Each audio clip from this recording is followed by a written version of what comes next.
The cold air outside the Seattle café seeped through the glass windows like a reminder that some people were meant to face life alone, no matter how hard they tried not to. Harper Wilson sat at the small wooden table, her hands wrapped around a cup of coffee she wasn't even drinking anymore. Every minute that passed felt heavier than the last. She kept glancing at the door, hoping, praying that the man she had agreed to meet would walk in and smile, maybe wave shyly, and say he was sorry for being late. But reality wasn't that kind.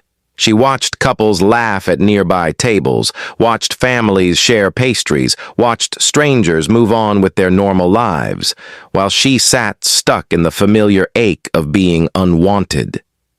The truth pressed down on her chest like a weight. This wasn't the first time she had been stood up, and somewhere deep down, she feared it wouldn't be the last.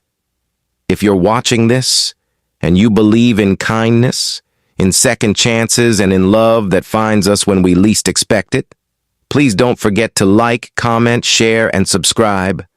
Your support helps stories like this reach more hearts.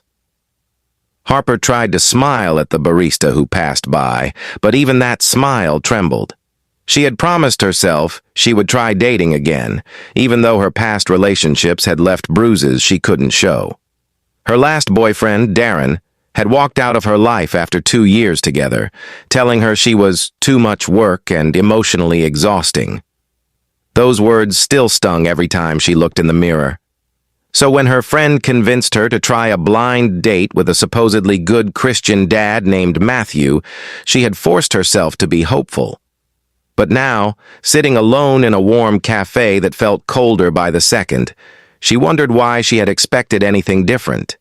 She slowly rose from her chair, telling herself it was over. Enough waiting, enough hoping.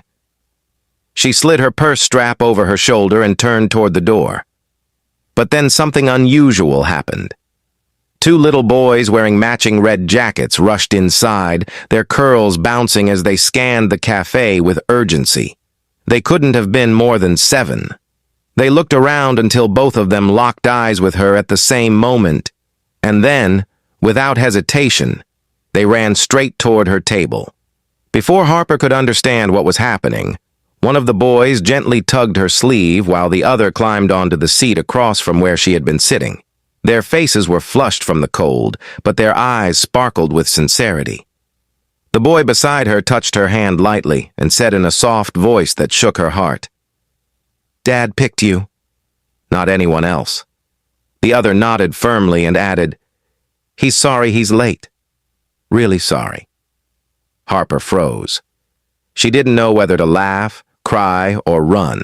The words, so innocent, so direct, hit her harder than anything she'd heard in a long time. She slowly sat back down, placing her purse beside her trembling hand. The boys introduced themselves as Jonah and Micah, twin brothers with bright spirits that didn't seem dimmed by the world yet. They explained that their dad had to park the car far down the street because the lot was full, and he'd sent them ahead so she wouldn't leave. Harper felt something warm building in her chest, something she had forgotten the feeling of. She noticed how the boys' jackets matched perfectly, how their hair curled around their ears, how their small faces were earnest as they reassured her. For the first time in years, she felt seen. A moment later, a tall man entered the cafe, slightly out of breath, running a hand through his dark hair as his eyes searched anxiously around the room. When he saw his sons sitting beside Harper, he paused, as if overwhelmed by relief. He approached the table slowly, almost cautiously, and Harper felt her heart pick up speed.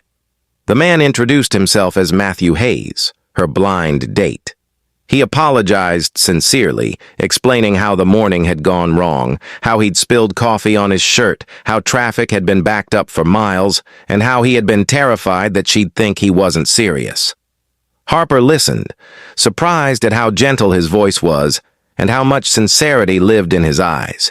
He admitted he had been scared too. Dating after losing his wife 3 years ago had been hard. He didn't know how to balance loneliness, fatherhood, and hope. But he wanted to try. He wanted to meet someone who wouldn't see his kids as a burden. When he said that, Harper's chest tightened. She looked at the boys, swinging their legs on the seat, their faces full of trust, and something inside her softened.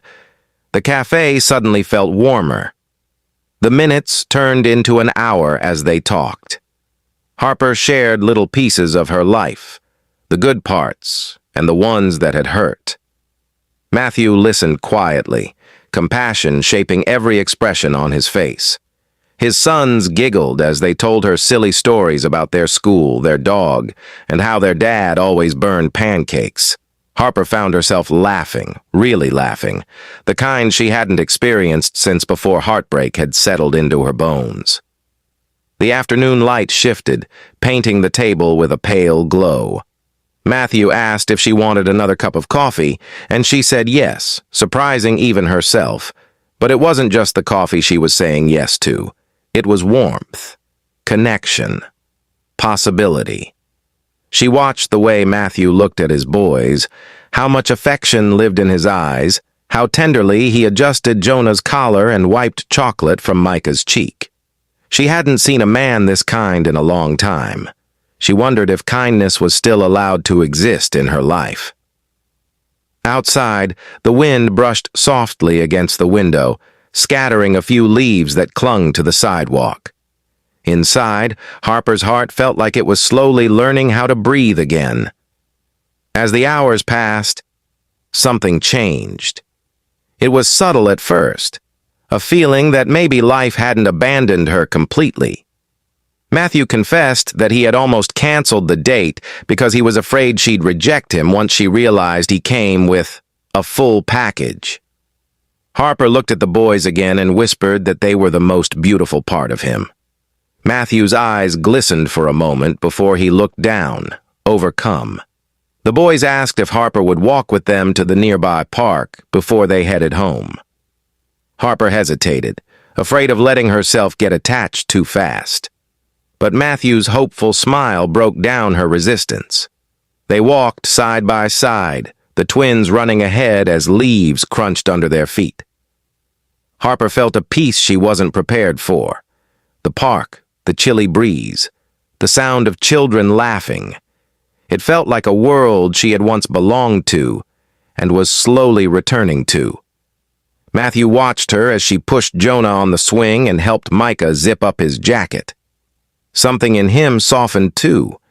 He had told himself he would never love again, not fully. But seeing Harper interact with his kids unlocked something he had buried long ago.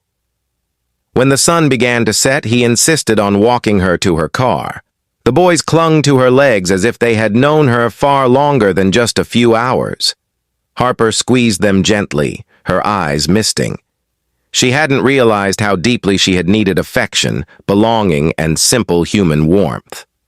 Before leaving, Matthew whispered that he hoped this wasn't the last time he saw her. Harper nodded, unable to speak. That night, Harper lay in bed replaying the entire day. The moment she had thought her date would be another heartbreak, the moment two little boys in red jackets had run to her like she mattered, the moment she had allowed herself to believe in something fragile and beautiful again. She realized she had walked into that cafe expecting disappointment, and somehow she had walked out with hope. If this story touched your heart, please like, share, comment, and subscribe. Your support helps keep these emotional kindness stories alive. Before the ending, please comment below. Kindness still exists. Sometimes the most beautiful beginnings walk into our lives wearing red jackets, carrying innocence, honesty, and a message that changes everything. Dad picked you, not anyone else.